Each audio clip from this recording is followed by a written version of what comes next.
Well, hello and welcome back to everyone and the Inside Story. This is the show where we host conversations exploring life's big questions, human endeavor, culture, ideas, and truth. You can follow online as usual on all the social media channels. And of course, if you have any questions, you can ping them through to our email or DM us as we're going or in the live chat as well. But today on the show, it's great to have my good friend Alan Hinkes with me. Alan, welcome to the show. It's good to have you with us. Cool. So firstly, for the intrigue of our listeners, where on the planet are you calling in from today? Well, I'm in northern England, mostly in Cumbria, I should say, at the moment as well. And it's a bit Baltic today, I presume, for May. I mean, they say never cast a clout till May's out, but I must admit it's a bit Baltic, wet, windy, battleship grey, snow on the fell tops. I've been rocked up onto the fell tops today, so I don't know how deep it is. I believe some of the roads are closed in Scotland. The A93 wasn't, the snow gate's down. So it's this time last year was pretty hot and dry. We've had a dry spell, but it was chilly, and now, of course, it's pretty grim, I suppose. Yeah, remarkable difference from last year, isn't it? But yeah, you're wrapped up. You're wrapped up appropriately with the attire. Yeah.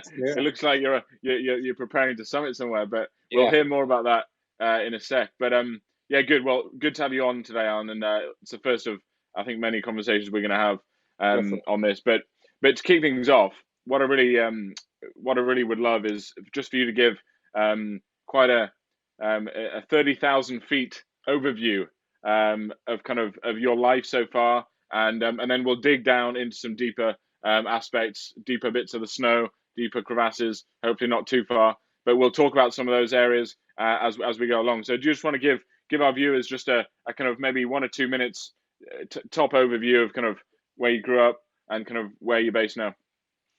Well, I guess some people know I'm a mountaineer, so they're probably wondering why I'm all wrapped up like this. But it's only about 5 degrees and very, very raw, and cold today. Battleship grey, they say.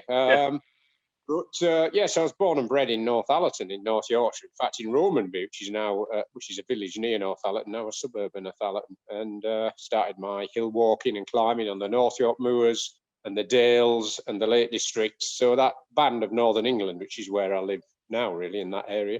Progressed to Scotland in winter, the Alps, doing things like the North Face, the Eiger, and then through to the Himalaya and did all the highest mountains in the Himalaya, or the 14 highest mountains, 14 8,000ers, of course, that's Everest, K2, and so on and so forth. There's only 14 of them. And they're all in the death zone. Sounds dramatic, but, that altitude, humans can only live for a matter of hours at the top of K2 or Everest, and so that's, I suppose, because that's what I specialised in for a while. Anyway, I'm a mountain guide, and I just like being out in the hills and enjoying myself in the great outdoors, as it's now known. That's awesome. Yeah, it is known, and there's a lot of people getting involved now. I think certainly we're obviously in the middle of hopefully towards the end of this global pandemic, and it's a lot of these conversations normally have been in live events, but it's actually enabled us to have many more over the internet, and it's great to be able to connect with you in that way. But for those who don't know, obviously Alan mentioned he's a mountaineer, adventurer, photographer, a mountain guide, activist for charities, does work with the British Mountaineering Council. He's obviously a teacher, has been, and holds honorary doctorates at multiple institutions. So, Alan, before we go in a bit further, talk about growing up. I know you grew up in Northallerton. What kind of made you get into mountaineering and like into the walking? Was it just the love of the outdoors? What was it? Yeah. First of all, I should say, after all those lovely accolades you gave me, I suppose I ought to add that I am an author, because I have got a book out. Exactly. I should have had it with me to show you it like that. I was gonna bring that. I was gonna bring that up in a bit, but I thought you probably didn't have it in your backpack. Normally, I would have one and go, "Oh, here it is." I do want people to read it. That book, I don't make any money out of it particularly, vast amounts, but I do like people to enjoy it and read it. It's called 8,000 Meters Climbing the World's Highest Mountains. But I guess it was teachers. I was lucky in them days. Teachers quite often took young people out, and I was taken out by teachers at Allerton Grammar School. So I owe a lot to them. Certain teachers know they are as well. I owe a lot to them for taking me out. And then it just planted, that seed was sown in me. To me, it just became a way of life. I knew it's what I wanted to do. And I just had that love of the hills and potholing. I go underground under the hills, And I like so obviously you were you were a teacher in Northallerton as well, weren't you? From No, some not of in our Northallerton. chats. I Was it not in become a Northallerton? No. teacher. Yeah, I trained to be a teacher, and I did teach for several years. But I did resign from that to spend more time mountaineering and become a full-time mountain guide. But I have done work with universities as well, Yeah. and still take young people out, over 18s and sometimes under 18s as well. So I still work in that sort of area, shall we say, often with universities over 18s, and take people out as a guide too. So the teaching was kind of before you decided to go all in with the mountaineering. No, And people often say that, and that's a lack of understanding about what a mountaineer is. I was always a mountaineer since I was first taken out by teachers from the Thallerton Grammar School. It was a calling, and I knew that's what I wanted to do and where I wanted to be. And I could have been a plumber, I could have been a carpenter, I could have been a bricklayer, I could have been a teacher. But at the end of the day, I was always a mountaineer. Yep. Irrelevant to what the profession I did. And then I eventually became a professional mountaineer, you know.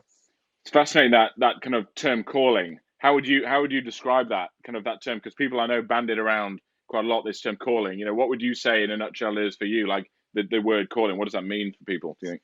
It's a tricky one. It is a sort of a relatively newish thing. I guess I felt something when I was in my early teens and I was taken out into the hills. I felt something, and I was never that bothered about football. I was never very good at it, but I didn't find it interesting. It didn't fire me up. Cricket, a little bit more interesting, but it didn't fire me up.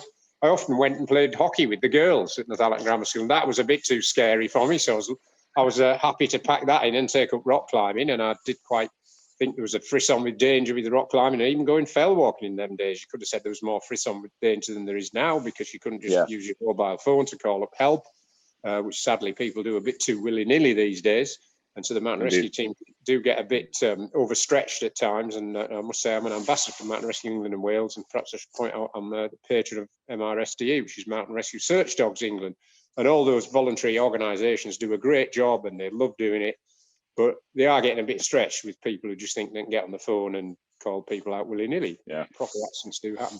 So what is a calling? It's a tricky one, but it's just some feeling I felt inside that was for me, and I realised more than ever it is. And that's my life revolved around being in the hills, rock climbing. And so, okay, I was a teacher for a while. I was a student before that, but all the time I was doing anything, I was a mountaineer. I had to just find the time to go climbing on evenings in summer with, say, the Cleveland Mountaineering Club, and now I still go out with them, Middlesbrough-based club, and the Swaledale Outdoor Club, and various other clubs that I'm in.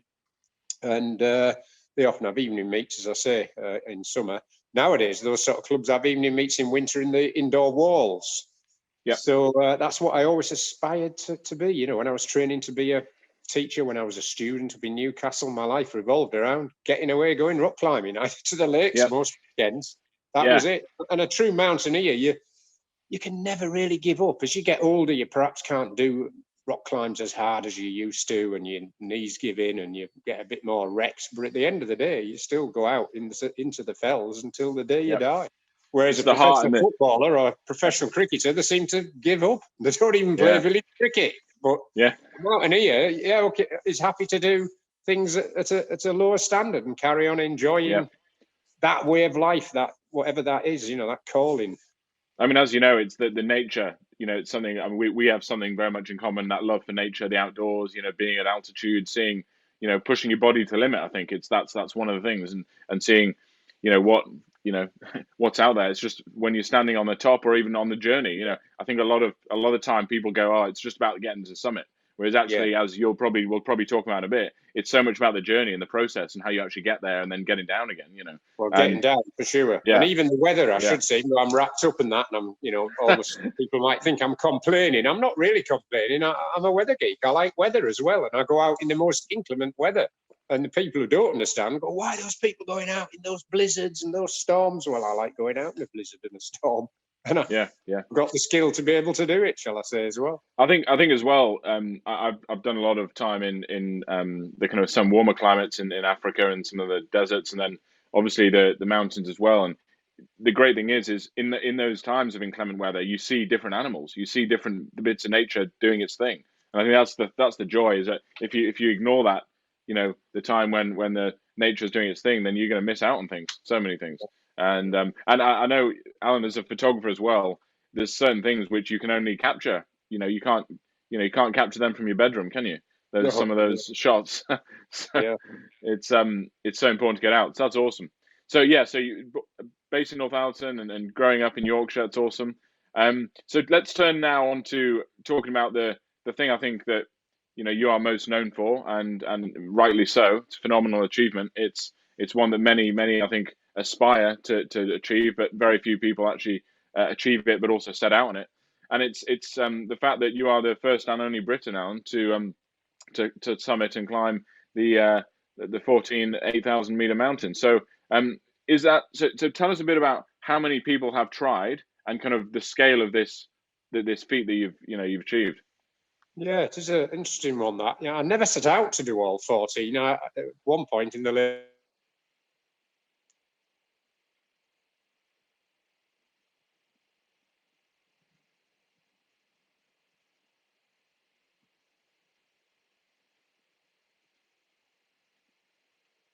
to do them all, but it's when I'd got 8 of them done is when I decided to do them all. And should I say, really, when I did it, I was 12, which is the same number of people up to the moon. I believe there's a couple of dozen now, but towards the end, when I had my 12th, 13th, 14th to do, I did realise that I could get killed. So there was a bit of cognitive dissonance there for any psychologists. Most people that try and do all 14 don't do it. And the reason they don't do it is because they get killed, or they stop with 10 and live happily or perhaps unhappily ever after. So it is pretty dangerous. It does sound like I'm being dramatic there. It does sound like I'm maybe giving a bit of bull poo, but I did come to terms with that. But I definitely didn't have a death wish, even though I came to terms with that. And that's why there's a bit of cognitive. I definitely don't have a death wish. I climb to live. I do not climb to die. And climbing enhances my life. But I'm well aware, as an experienced mountaineer and a realist, a Yorkshireman and a realist, that I should be dead, really, and that I am lucky to be alive and to have done all 14. And it took me 27 attempts to do all 14, and I class that as 27 successes, not 14 successes and 13 failures. So I always said no mountain's worth a life coming back to success, and the summit is only a bonus. And I don't think any mountain is worth a digit. And some of the people that have survived the 48,000ers have had bits chopped off, fingers, toes, and look, I've got all my fingers. I've got all my toes, I can assure you. And if you've got your toes, you can wear flip-flops. So it's important to keep your toes. And some of the others... I won't ask for any proof today. Yeah, I did have them on earlier, but it's a bit nippy. So I've got 10 fingers and 10 toes. That makes 21 sticky outfits. Great. Including my nose. I meant my nose there. Of course, yeah. No, that's awesome, Alan. It's really important to have that kind of insight and also that kind of grounding in that a lot of people think that it is a death wish, and but it's something that you're actually getting life whilst up there. You're actually getting energy, and some people want to be on the ground. That's fine, but actually getting energy, and you've got to do things that you're able to feed off. So in terms of the actual motivation, obviously you only decided to do go for them all once you've done 8 of them, but to actually was it a point you kind of got to 8 and you were like, well, I've got this far, let's push on, or had you ever thought of going, right, no, let's just stop there at 9 or whatever, or what was going through your mind in those areas? No, well, when I had 8, there was only about 5 people on the planet that had ever done all 14. And I should say, when I did my first, which was Shishapangma as it happened, that was Jerzy Kukuczka, or Jurek as we knew him, the great Polish mountaineer. It was his final one. He became the second man on the planet to do all 14, and I was with him. Behind Ronald. And we had a celebration in base camp, and I remember thinking, blimey, there's 2 people done all 14 8,000ers, and I've done 1. And I never thought, right, I'm going to set my sights on doing all 14. I mean, the only 2 people had ever done all 14, Mesner first and Kukuczka second. And, as I said before, 12 people had actually walked on the moon. So I thought, I never thought this is a goal I'd better go for, but I did lots, I did 7, obviously I really set my sights for 3 years on K2, shall I say, which in a way is the gold medal, the first prize in mountain. It's much more difficult than Everest and so on and so forth. So I did that, did several others, usually by new routes or first ascents. I just felt I wanted to test myself against these giants because they are the ultimate test if you can survive them. And I also then got, after climbing K2 and filming on the summit, I got headhunted as a cameraman filming on Everest on Brian Blessed's attempt. And then I went back to Pakistan and did 2 more. And that's when I realized I'd got 8 done. There was only 5 people on the planet had done them all. And I thought, you know what? There's and there was only another handful of people who got as many as 8. A couple of people had got 10, and so I was like thinking, blimey, I'm up there with some of these mountaineers that have got 10, and I've got 8. I can get 10. So that's when I, not flippantly, but that's when I thought it is a feasible, doable objective, if very dangerous. And it's when I thought it would make a good, interesting challenge, and I could set all my skill and resilience and stamina and determination against that challenge. And that's why I decided it, because it was difficult, not because it was easy and because it was uncertain. Although I did have confidence that I would succeed, and I did, thankfully. Yeah. No, that's amazing. Should I say? Say that again, Alan. True Yorkshire grit is what I often say. Indeed, and it does take, we're going to talk a bit about this kind of the different areas of kind of training that we need, that I think mountaineers and you certainly have, in yourself, Alan. But in terms of that, what was the timescale then for our listeners? Obviously, for our listeners, both live now, but also this will be online. People can watch it whenever they want. Essentially, there'll be people who are just learning about mountaineering. They'll have heard of you, they've been inspired. They'll come on. And then there'll be people who are obviously weathered mountaineers as well. But for those who aren't aware of like the time scale, how long did it take you to kind of complete the 14? And I know that one of them I know that one of your kind of preferred climbing styles is alpine. And so maybe you could just explain a bit about what that means as well for some people as well. Well, it took me 17 years to do them all. I did my first in 87 and finished in 2005. I didn't try and do it particularly quickly, because for the first 8, I wasn't trying to do them at all. Obviously, most people do take quite a long time. Of course, we know that Nim's Nirmal Purger has done them all in 7 months now, which is absolutely gobsmacking. Alpine style, I mean, I tried to do them all in the best style I could, and often the term alpine style is used. It's much misunderstood is alpine style. I mean, to climb them alpine style means that you've got you can drive to, an alpine resort, and you can use uplift, a cable car to get you a bit higher, and stay in a mountain hut and have a nice meal and a beer and a glass of wine. And then while you climb the mountain, have helicopter rescue cover. Well, you have none of that in the Himalaya.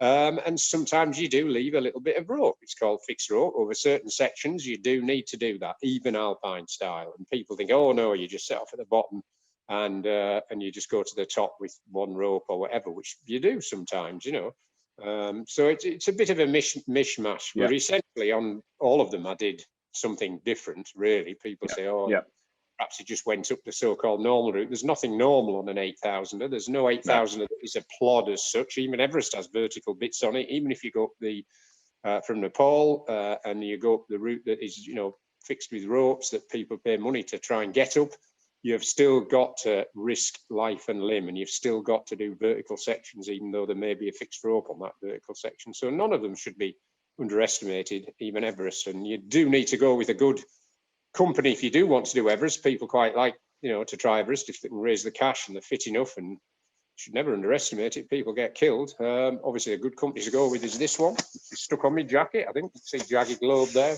I thought that was gonna come in. Jagged Globe are one of the top organisations running these kind of challenges. They do trekking and they do climbing in the Alps and Scotland and the Himalaya, but they do organise really good 8,000 metre peak experts, particularly Everest, if that's what you want to go to as well.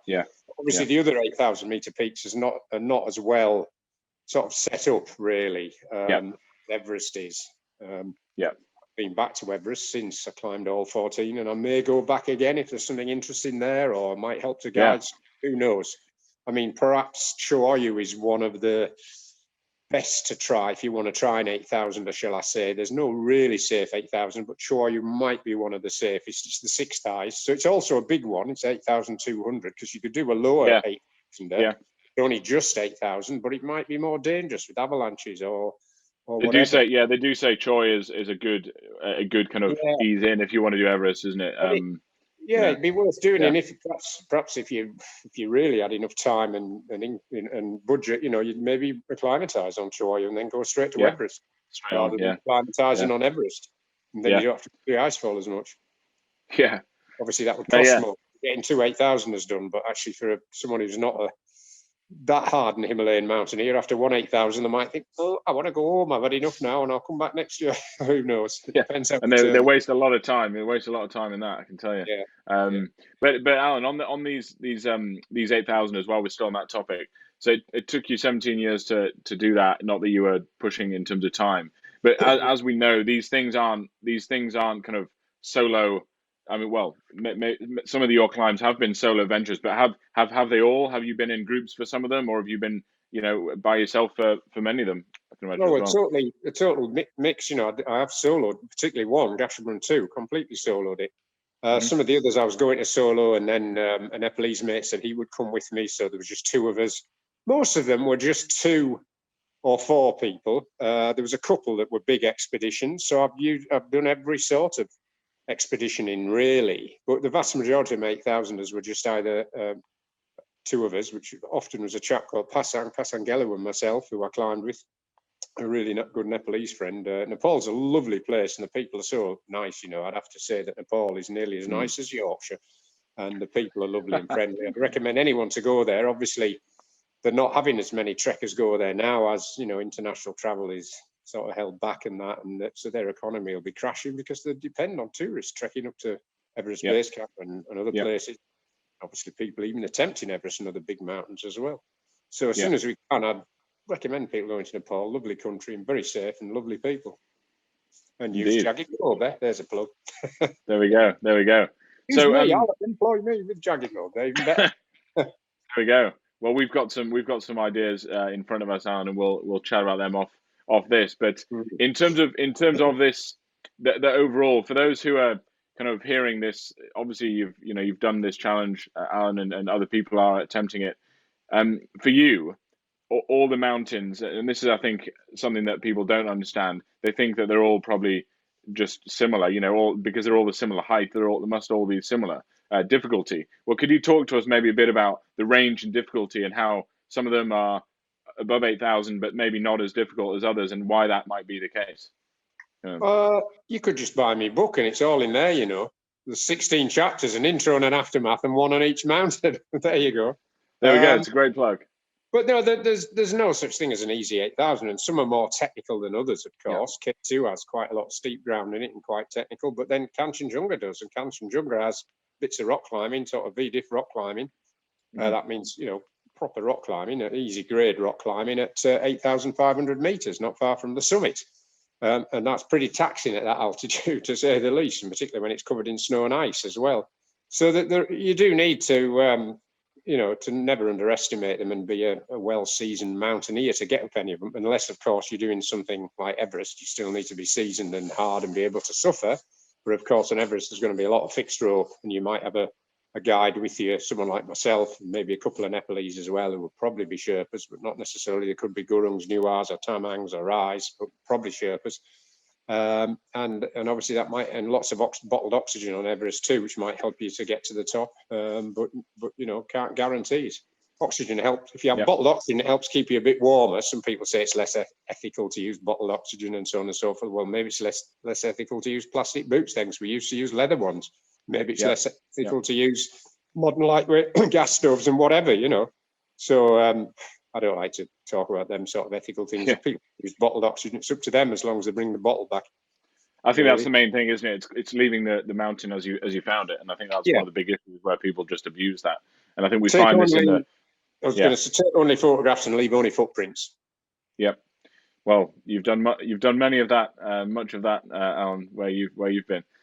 So in terms of we've talked about there being no such thing as an easy 8,000er. For you, would you still posit that K2 is the gold medal in that list? Yeah, it often is. It was when it's a fantastic looking mountain. When I first saw it, I thought that's the mountain for me, and so I did concentrate on K2. I didn't think about climbing all 14. I focused on K2 for 3 years. I had 3 goes over 3 consecutive years on 3 expeditions. So you could say I dedicated, even donated 3 years of my life to K2. And to me, it seemed like the first prize, the gold medal, not much lower than Everest, much more difficult, worse rockfall, more avalanches, and so on and so forth. And as I say, repeat, if you wanted to do one that's a little bit less dangerous, a little bit less and technical, maybe try Chihuahua. That's probably one of the best, I would have thought, and safest to do. I mean, there are others that are probably more technically easier than Chihuahua.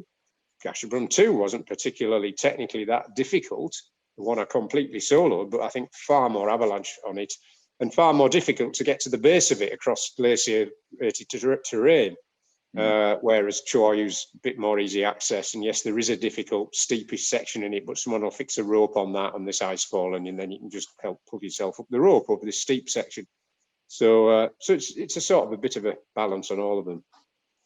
No, that's fascinating, and so obviously, as I mentioned earlier, Alan, these things are never fully solo, solo extravaganzas, and everything from charity activism one side, the sponsorship, the mental training, the physical training, the psychological and the technical training.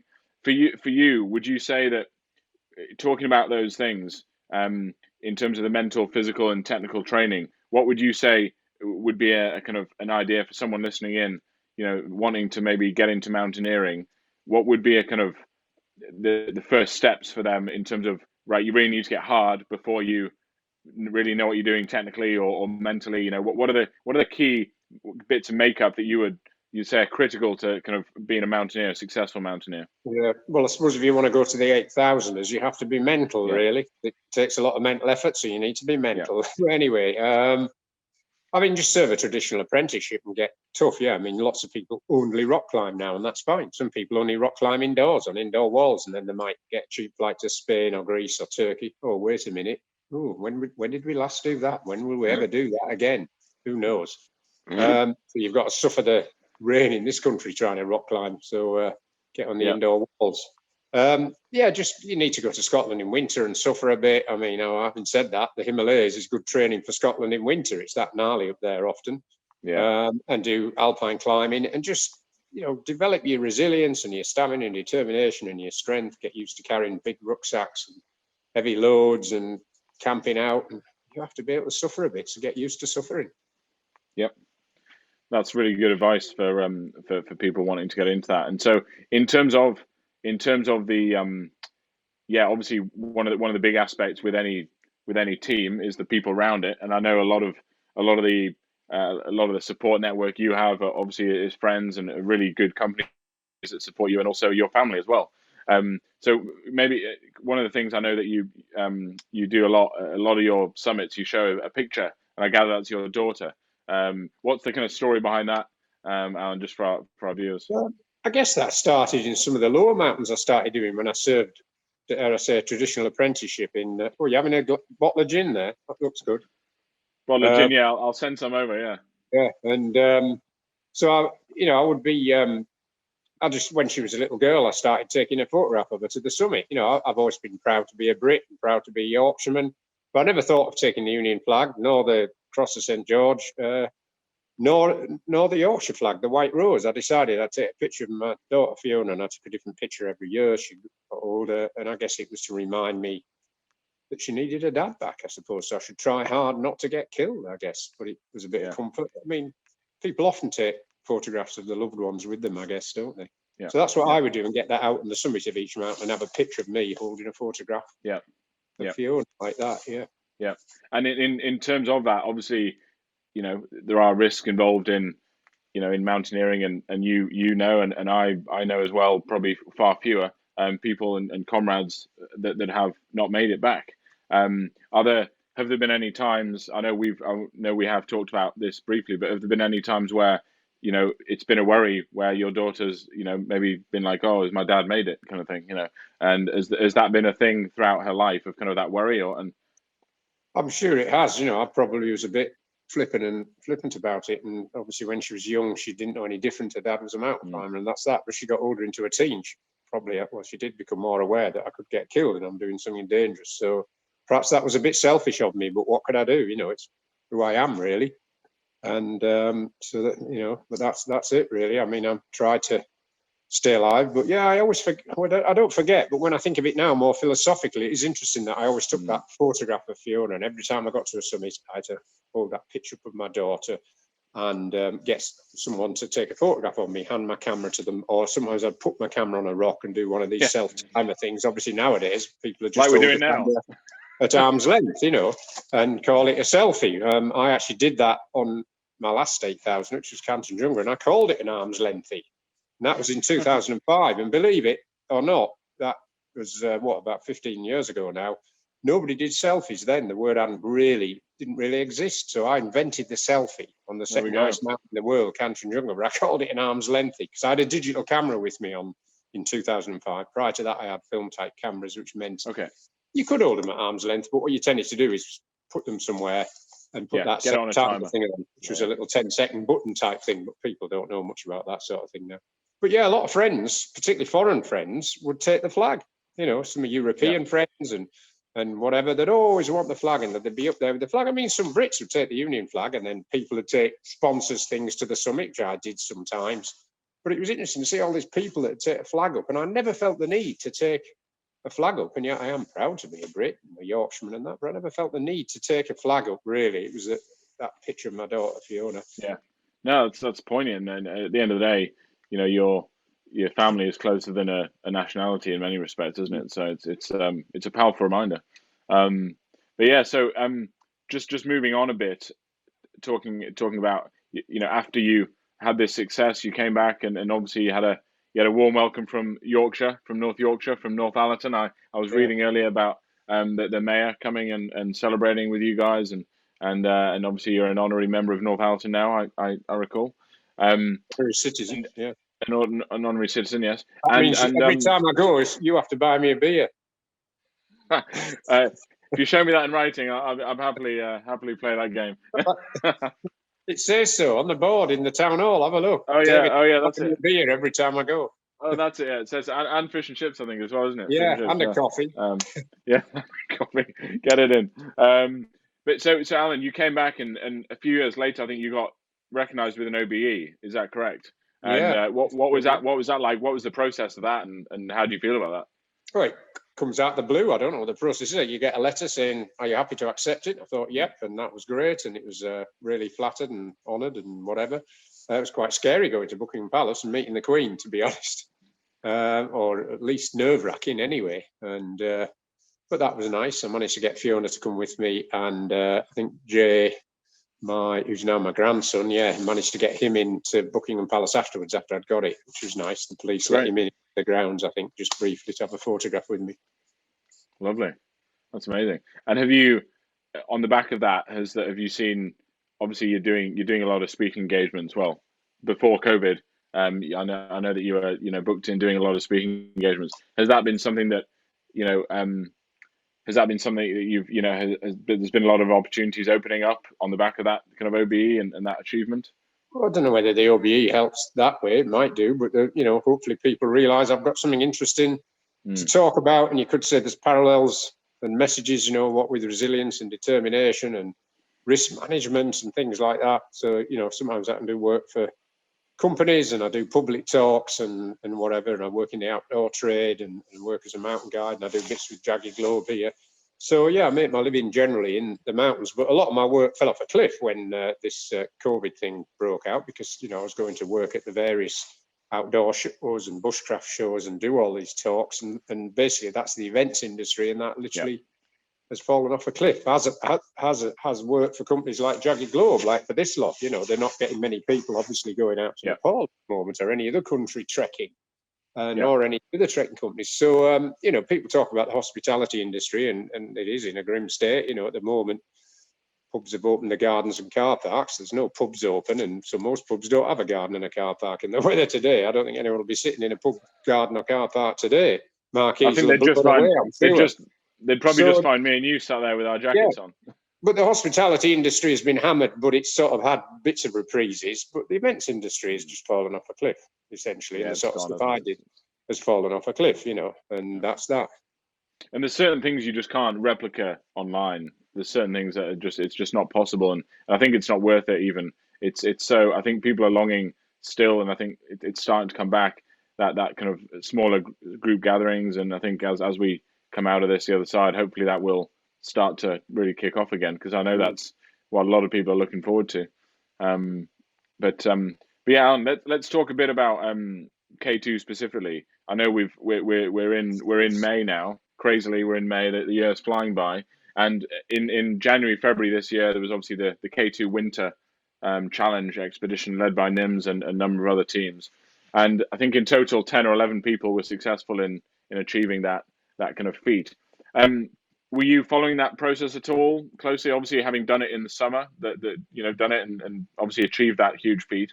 Did you know anyone who was part of that, and were you following any of the kind of goings on there, and what did you think about it in general? Oh yeah, well, I mean, I've had lots of Polish friends over the years attempted K2 in winter because it's been a Polish prize, shall we say. The Poles have been investing most of the time and energy in trying to get K2 in winter. It's the last of the 8,000ers to be climbed in winter. Yeah. And then when Nims Nirmal said he was going, Nirmal Berger, I do know Nims, I've met him a few times when he was still in the military. I thought, well, he's got as good a chance as anyone. Massively experienced, determined, hard, tough. And he seems to have really good luck with weather, the jammy beggar, as well. And I mean, he did get really good luck with weather, but the main thing is, his determination and making sure he's in the right place at the right time and pushing on through, taking that risk. So yeah, I did follow them, as most mountaineers probably did, and it was fantastic to see that that they did it. Brilliant, absolutely brilliant, and got the team of Nepalese guys to the top. Essentially, most of them Sherpas, but team of Nepalese to the top. And then, of course, further on there was tragedy. K2 is not as the Savage Mountain for nothing. Yeah, and it was particularly fitting that there were a lot of Nepalese getting recognition for doing that as a team, and also getting that accolade because of the work that they've shown over many years on all the other mountains where they've been, leading people up so many times. So was really poignant that. But in terms of the difference between kind of K2 summer and K2 winter, obviously it's a heck of a mountain anyway in summer, whatever that's called.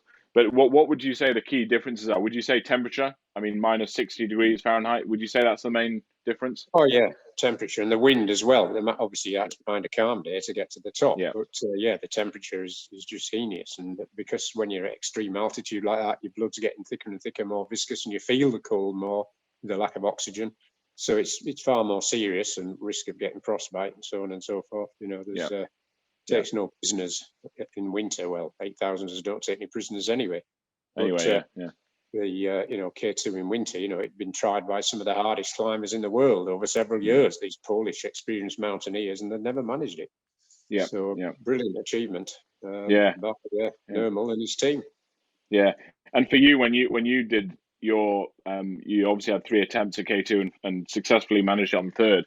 The other 2, what was the kind of reasoning behind the kind of the turning back in those cases? Did you fear for your life, which is why you turned back and kind of made that decision, or had there been another accident?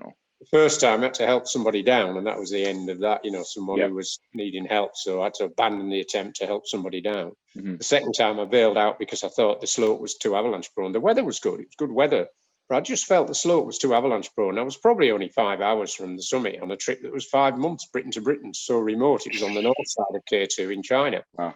In Xinjiang, and there was 2 Spanish from another exped, and they decided to crack on when I descended on my own. I was making a solo summit push. The other team members had left me to it, and the two Spanish carried on, and the slope did avalanche, and so I'd made the right decision. And sadly, one of them was killed in the avalanche, I believe, and the other survived by the skin of his teeth, but got really, really bad frostbite. And as far as I'm aware, he had all his fingers and toes amputated. But so sometimes, as close as 5 hours from the summit on a trip that was 5 months of my life, I had to be prepared to turn back if I didn't think it was safe. And then I went back the following year, the 3rd year running, and I'd got lots of local knowledge and determination to do K2. And like Nirmal in this winter, I made sure I was in the right place at the right time, and followed my 7th sense, shall I say, and followed the weather and the conditions. And I just felt when things were going to slot into place, and I'd got lots of experience of K2. So I made sure I was in the right place at the right time and got to the top. And got to the top on my own. I ended up, again, soloing to the top of K2. I'd set off with an American mate, but he dropped back at about 6,000 meters just after Camp 1. Or was it just after Camp 2? Sorry, he dropped back. And then I carried on my own solo. But I did summit on the same day as 2 Pakistanis and 2 Dutchmen. And I stayed on the summit a lot longer than them filming. They cleared off down. And then as I set off down, I did overtake them because I always try and keep enough in reserve for descend fast. And I got back down before them to the shoulder at 8,000 meters. And the rest is sort of history. But there was only 5 of us that summited that year for 8 that were killed. That's how serious K2 can be. Yeah. No, it's interesting, isn't it? I think a lot of, obviously the Everest film has been very kind of publicized. Everest has been filmed to hell in many respects, and I think a lot of what you see there is the kind of how key the decision making is. You can be as fit as you want or possible, but then the weather comes in, and if you make the wrong decision there, it's fatal. It can be. And so I think that the fact turning back with 5 hours to go to the summit, it's many would kind of push on, and then they'd risk their life, wouldn't they? So it's those key decisions. And Alan, when you did summit at K2 summit, how long do people generally stay at the summit there, and how long did you stay at the top there? Well, any summit, really, you only need to stay there 30 seconds because you're dying at those altitudes. Humans can only survive for a matter of hours at 8,000 meters. You're in the death zone. So shouldn't be more than 5 minutes. 2 minutes will do. Get a picture and get out. But I'll probably stay at K2 about 40 minutes, which was too long. I was filming, and I'd spent 3 years of my life trying to get there. And it was a bit like being in a dream. It was almost like I couldn't move. So I was succumbing to AMS, acute mountain sickness, cerebral pulmonary edema. But somehow I pulled myself out of the reverie and got down. The rest is history. Wow, that's phenomenal. 40 minutes at that altitude is crazy. So the question is, we've had someone ask a question just now. Actually, is would you do K2 again? And well, I always say I wouldn't do any of the 8,000s again. Nothing would make me do any of them again that day. Just nothing except money. No, I'm only joking. I wouldn't go back to K2 for £1 million. I've done it. And I did K2 for me, not for money. Yeah. And so if someone offered me 6 figures, which is not impossible, someone could say, who's very wealthy, could say, right, we'll offer you 6 figures to be the mountain guide, Alan, for this trip. I wouldn't do it. I wouldn't go to K2. It's far too dangerous. I'd probably go back to Everest again, which is still more dangerous than Mont Blanc, still more dangerous than Ben Nevis or Helvellyn or Rosebery Topping. But at the moment, I would accept the risk on Everest, even though, I could get killed. And I'd accept it on Shoayu. But those are probably the only 2 I'd accept it on. I definitely wouldn't accept it on K2. No, I wouldn't. Yeah. I did it for me, and I'd never go back. To do it again. There's lots of other mountains in the world I'd go back on, and some of them, dare I say, could be just as dangerous, even though they're smaller. I've had close shaves in every mountain range. Even in the Lake District in winter, I've had close shaves, and I've been avalanched twice in the Lake District in winter. So you don't have to go to K2 to get killed. But that's a very good point. So, very good point. So you could say, well, you might as well go to K2 then, and particularly if someone was going to headhunt me and pay me a lot of money as a mountain guide. Yeah. But I don't know, it just seems particularly dangerous, K2, and I did it for me, not for money. I didn't do it for fame even. I did it for me. I'd seen it, and it looked like the most fantastic mountain and a great challenge. Nearly as impressive as Rosebery Topping. So similar amount of prep time and rationing needed to take up there, and obviously the view. I mean, the view is similar as well. I mean, on a sunny day, it's glorious. But the top of K2, you can nearly see Middlesbrough. Yeah. Classic. So in terms of other mountains, Alan, are there any on your list? Any that you're kind of right? Let's go and do them. I know we've talked about a few, and we've talked about Elbrus, haven't we? Possibly next year. But are there any others that are like, oh yeah, you just fancy it, Well, it'd be nice to do the 7 summits. I always said I wouldn't. I've only got 3 to do. Elbrus being one of them, and then Mount Vincent and Carsten's Pyramid. But I still haven't done the Wainwrights, some of these 214 mountains, fells as we call them, in the Lake District. So I'd love to do them. And about time I got my finger out and did them. And there are thousands of unclimbed mountains in the world, mostly around about 5,000 or 6,000 meters. I've done a couple. I named one Peak Fiona after my daughter. So there's lots to do. I just love mountaineering and climbing. Amazing. So how does one know, for those listening and maybe want to find something that hasn't been done, how does one know that it hasn't been done? Well, you could use a company like Jagged Globe to find that out for you, and they'd organise the trip for you, and they'd even sort out, the permits, and probably with the, the ministry and that country to name it, should you wish, So find a phenomenal mountain guide, and you'd be back on the mountain. So that's one way to do it. But just get out and some of these mountains that have been unclimbed, some of them you could literally walk up. They're not that difficult, to be honest. Yeah. But some can be very difficult. Some could be like the North Face of the Eiger. There's just thousands of unclimbed mountains and unclimbed mountain faces out there. And you don't need to spend 3 months plus on an expedition with them like you would with an 8,000. You could go on some of them in let's say 4 to 6 weeks expedition for some of these smaller mountains. Yeah. So Alan, K2, obviously you said it was the hardest one and you would never go back there. Which mountain would you say has been the one that you've enjoyed the most? And out of your years of climbing, which has been the most enjoyable? Can't say Rosemary Topping. That's out of the question. Can I not say Helvellyn either? Because that was quite seminal when I first did it as a 15-year-old. But I've enjoyed a lot of good times on Helvellyn. Mm-hmm. But then again, K2, it's a long time ago now, and I've not done it as many times as Helvellyn. Did seem good at the time. But so did Kanchenjunga. Kanchenjunga was a great challenge and as hard as K2, and it's underestimated. People, I've been saying K2 is the gold medal, the first prize. To be honest, Kanchenjunga is more difficult than K2. It's only 14 meters lower, and it has more technical climbing higher up. So that was great to do that, and I did it, in good style. Dare I say, there was just 2 of us attempting it, and then my Nepalese climbing mate Pasang dropped back, so I ended up soloing to the top of Kanch. So I did it in great style and escaped by the skin of my teeth. I had a near-death experience getting down. So, but out of ordinary mountains, I often pick Helvellyn, dare I say, and I have done it a lot because it's handy, in the Lake District and different seat. I've been up in flip-flops in the summer just to say you can do it in flip-flops for all these people that say you should go fell walking in flip-flops. Well, I have done it. And I wouldn't recommend going up in flip-flops. You haven't got much sort of spare to, safety margin for things, if things go wrong. But, on a hot summer's day, which is very rare, I thought, well, I'll do it once. And but at the end of the day, I've been up in winter in training shoes as well. And people could say that's irresponsible. That's what fell runners use, training shoes, And it's all about your skill levels. It's not experience. About it's experience, isn't it? People fall off on Helvellyn in winter wearing crampons and using ice axes because they haven't got the experience or the skill level.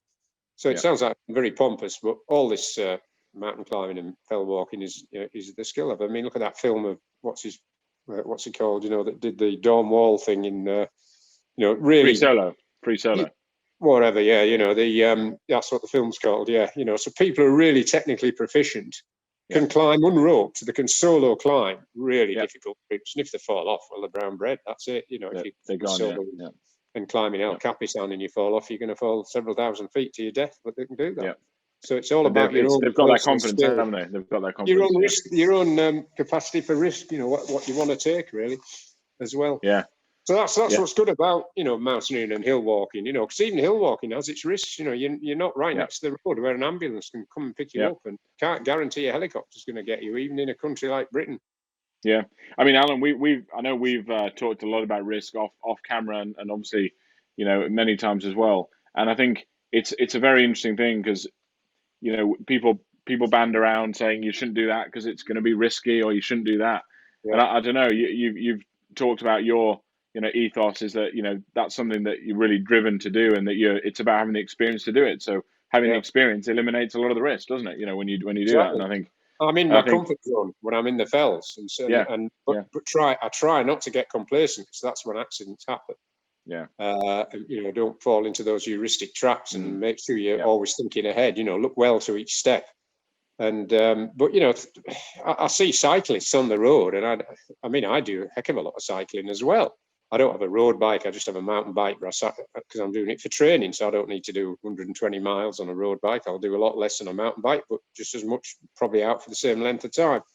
But it just amazes me how fast they go, and you've got no protection on you. You've just got a thin bit of clothing, and also most of them, the clothing is road colour, so you can't see them. And if you hit them in a car, you're supposed to mean they're wrong. But I just can't understand why people cycle around in road-coloured clothes. Yeah, I mean, it is crazy. I think so. I think just to what would you say to someone who's maybe listening in, going, "Oh, I'd love to do this," but they've maybe been, people have said, "Oh, that's too risky. You shouldn't do that." What would you say to them if they're thinking about it? and they're wanting to push themselves. And what would you say to them? Well, what, in mountaineering, you mean, or anything? In mountaineering or anything, in this risk, talking about risk, Yeah, well, you shouldn't try and get killed. You should try and learn things the safe way and take it easy.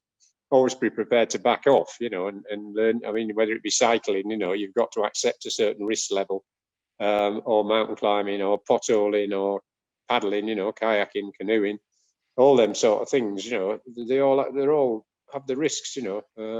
Some people say, well, horse riding is more risky, and people do that, and and motorcycling can be pretty risky for sure. But people love doing that. I think we've all got the things we like to do. The sea scares me. I've done some yachting out in the Atlantic and that with a climbing expedition once. We did it for team building. Went out in this seagoing Atlantic yacht, and that was scary. The huge waves and everything, and I realised if I went overboard, well, I'm dead. I didn't have immersion suits on, so I made sure I was tied on. But some of the others thought it was brave and more manly, particularly some of the French that were with us, to not tie on. And I thought, well, in this 4-6, if they get swept overboard in the night, they're dead. End of. No chance. The sea will just, you'll perish in the sea in a couple of hours at the most, even in the middle of summer. But we'd never have found them. So I just couldn't understand that sort of risk level, sometimes. So I do try and assess risks and look at things, but even I get complacent, and things happen, and then you can sometimes think, oh, why did I let that happen? Luckily I'm still alive. Whatever's happened, I've survived.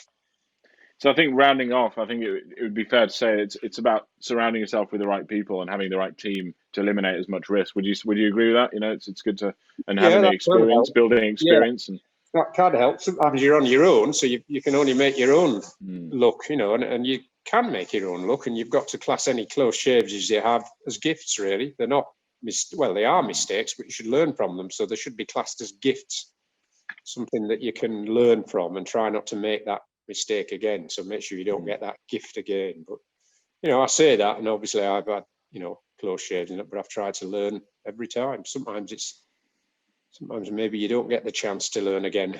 That's the trouble. But you're here, Alan, and you've you would say, and I think having met you, the kind of joy and passion and enthusiasm, you still haven't lost that, and I think that's a true testament to you just following through and doing the things that really drive you and really give you energy. And I think more people need to do that. I really do. And if we've been in this time of kind of isolation lockdown, and I think even more than ever now, people need to get out and see what's out there and actually start using getting out into the environment. Definitely, yeah. It's essential. Go and breathe some fresh air. Get them masks off and go and breathe some fresh air. Get into Yorkshire, get into the lakes, and get yourself some fresh air. Well, all of that Northern English band, Cumbria, the Lake District, County Durham, Northumberland. It's a great place to be. It is. Cool. Well, guys, that is a wrap for today, and I'd like to thank Alan for joining us on the show.